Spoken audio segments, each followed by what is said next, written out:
Welcome everyone to our YouTube channel UPSC Masterclass.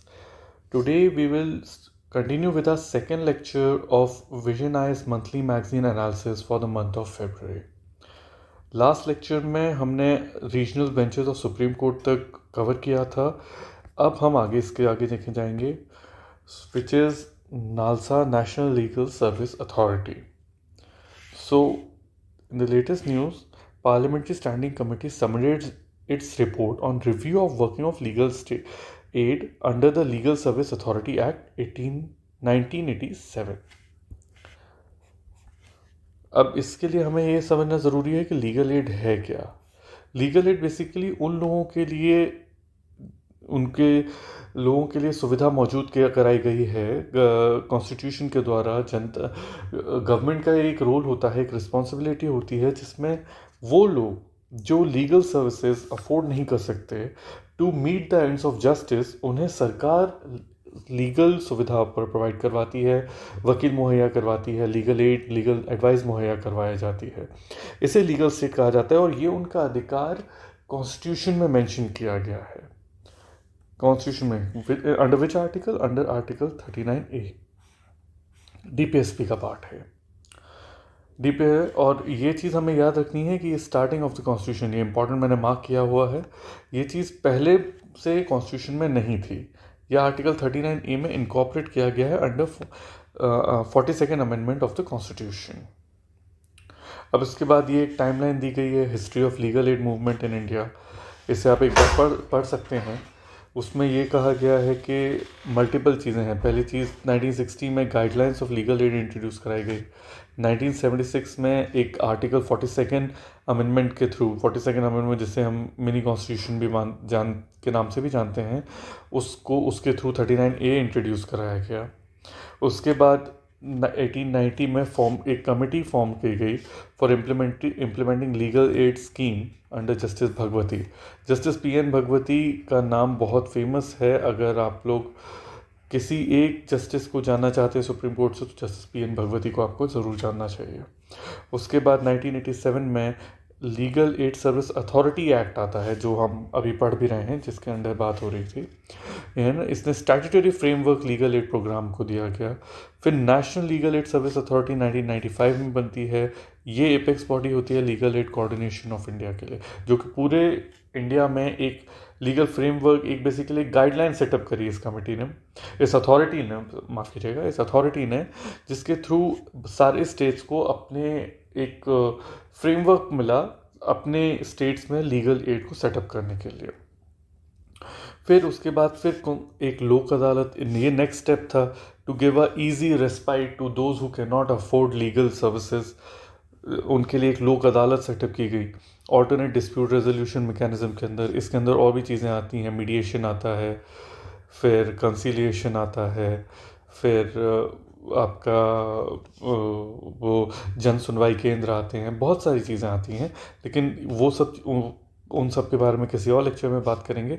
यहाँ पे continuous लोक अदालत सेटअप की जाती है. फिर 2000 में various legal aid initiatives, legal literacy programme and conciliation centres को इम्प्लीमेंट किया जाता है. ये एक स्नैपशॉट दिया गया है हिस्ट्री का लीगल एड की. आप इसे एक बार पढ़ सकते हैं, ये इंपॉर्टेंट हो सकती है, इससे सवाल बन सकता है. इसके बाद नालसा क्या है? अल्टीमेटली जो अथॉरिटी बनाई गई है वो है क्या? NALSA is the national legal aid service authority, is an apex organisation established under the legal aid service authority act 1987. यहाँ तक ऑल सो फार सो गुड. ये देखिए, it oversees the implementation of legal aid policies and programmes and monitors legal aid activities across India. ये definition है. ये mains के perspective से important हो सकती है. अगर मेंस में नालसा पे सवाल आता है तो इस डेफिनेशन को आप डायरेक्टली लिख सकते हैं. This is a ready definition for you. उसके बाद फिर कोर प्रिंसिपल्स क्या हैं, ये आपके इम्प्रूवमेंट पॉइंट्स हो सकते हैं. To ensure that impoverish and under privilege have the access to justice, जो कि मैंने अभी आपको समझाया, through legal aid services, free legal services. The legal aid under application of courts, tribunal and other bodies with judicial quasi-judicial power. ये तो given चीज़ है. इसके बाद अच्छा हाँ, एक चीज़ है, ये सवाल इसमें से आ सकता है कि क्या सिर्फ कोर्ट्स में इम्प्लीमेंट होगा लीगल एड? जी नहीं, ट्रिब्यूनल्स में भी इम्प्लीमेंट होगा, जो कि क्वासी जुडिशियल बॉडीज़ हैं। देन उसके बाद फिर अदर बॉडीज़ जो गवर्नमेंट की हैं, वहाँ पे भी लीगल एड अप्लाई होगा। तो ये चीज़ आपको, इस पे सवाल आ सकता है, यूपीएससी आपको कंफ्यूज कर सकता है। इस पॉइंट पे आप 2-3 स्टार बना लें, अलग से इस पॉइंट को मार्क कर सकते हैं। इसके बाद ये बेसिकली एक सेटलमेंट प्रोसेस है, सेटलमेंट एक ऑल्टरनेट डिस्प्यूट रेजोल्यूशन प्रोसेस है, मैकेनिज्म क्रिएट किया गया है टू प्रमोट सेटलमेंट ना। इसके बाद आगे जाएं तो फिर फंडिंग कहाँ से आती है? Central government allocates fund to NALSA everywhere. State government cover state level expenses, जो कि मैंने आपको बताया कि जो सेंट्रल गवर्नमेंट है वो एक फ्रेमवर्क देती है, स्टेट गवर्नमेंट्स अपने अपने मॉडल्स बना के इनिशिएट करती हैं। सबसे बड़ी बात यह है कि कौन वीकर सेक्शन इनमें माना जाएगा। तो सेक्शन 12 जो है एक्ट का, वो चीज़ इसको डिफाइन करता है, इससे आपको याद करने की ज़रूरत है।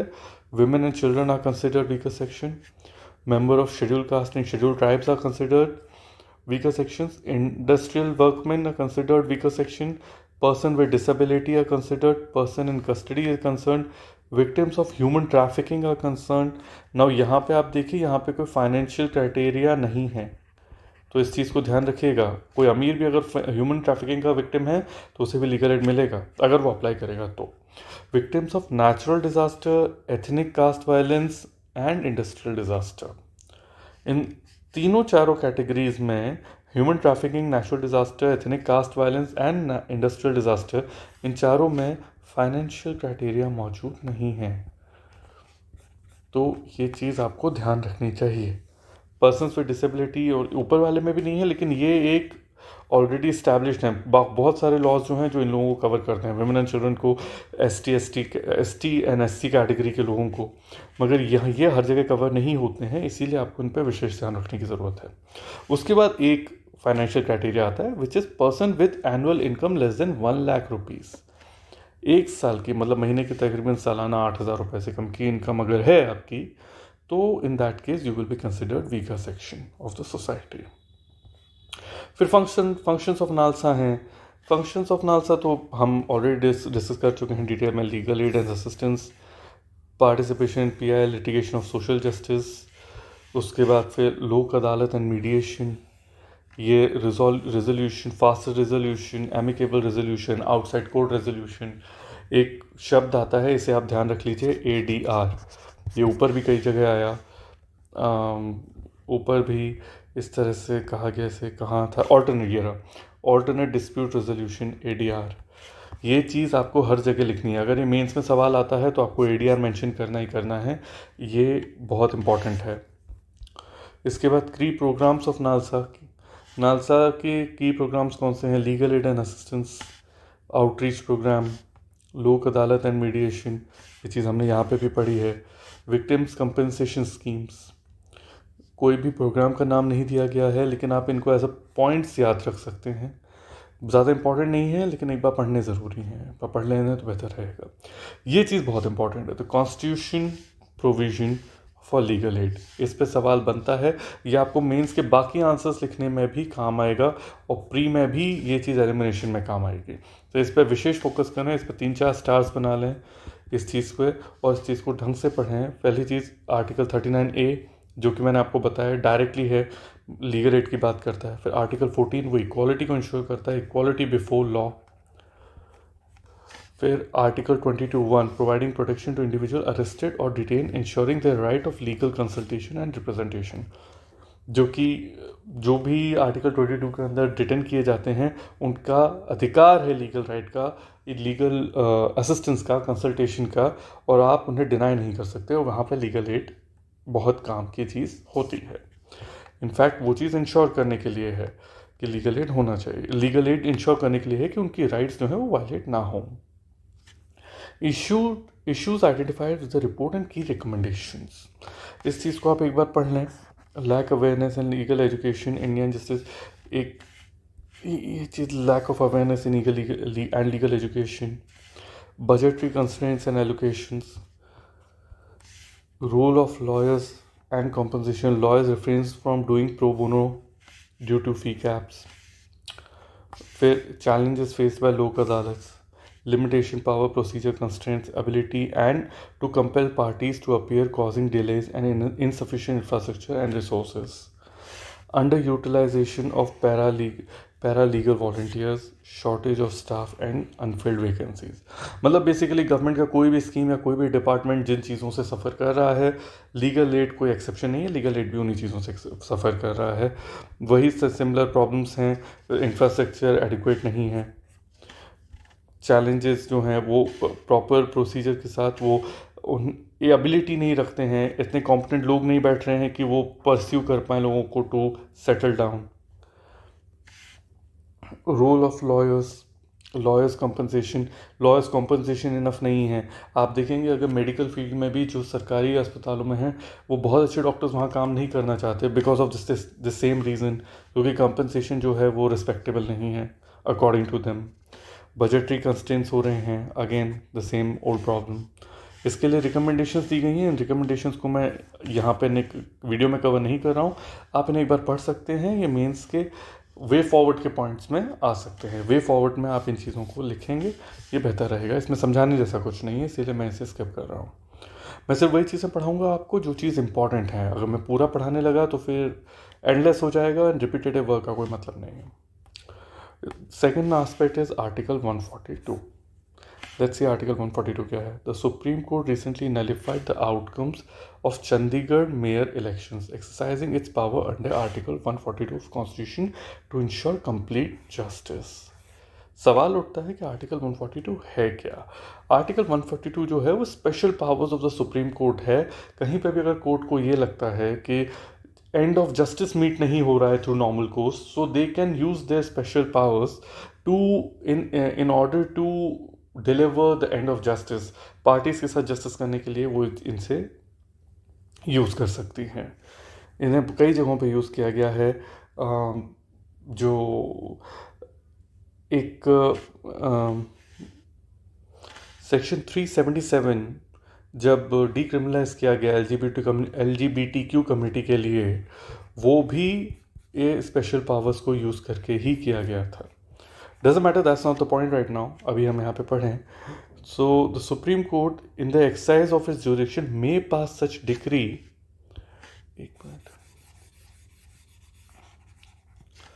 हाँ जी, the Supreme Court in exercise of its jurisdiction may pass such a decree or make such a order it is necessary for doing complete justice in any cause or matter pending before it. बस इतना ही याद रखने की ज़रूरत है आपको, इससे ज़्यादा इसमें बहुत ज़्यादा डीप घुसने की ज़रूरत नहीं है। ये दो लाइनें याद रखिए, this will cover your article 142. Enable Supreme Court to exercise legislative function, specific scenarios, ये सब चीज़ों को डिटेल में जाने की कोई ज़रूरत नहीं है, इट्स अ टाइम वेस्ट, इसे काट दीजिए। सिर्फ एक पॉइंट को याद रखिए, that will be sufficient for you. Positive impacts of article 142 addresses urgent issue with legislative vacuum.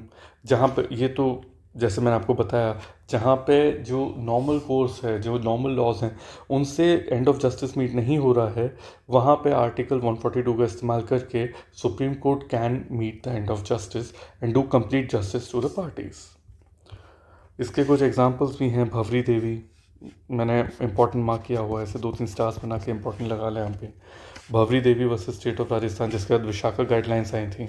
Vishakha guidelines लड़कियों के लिए है, उनको sexual harassment at work place से बचाने के लिए विशाखा गाइडलाइंस आई हैं। अच्छा, रिमेंबर समथिंग, विशाखा जो है ये NGO का नाम है। कई लोगों को लगता है कि जैसे निर्भया केस के बाद निर्भया क्योंकि लड़की का नाम था तो निर्भया के नाम से फेमस हो गया, इस तरह विशाखा गाइडलाइन नहीं है। विशाखा बेसिकली NGO था जिन्होंने केस लड़ा था और उससे विशाखा गाइडलाइंस निकल कर आई है, इसे याद रखिएगा। कई जगह वैसे तो बहुत ज़्यादा इंपॉर्टेंट नहीं है, लेकिन कई जगह कन्फ्यूजिंग हो जाता है। उसके बाद ये स्ट्रेंथन करता है डेमोक्रेसी को।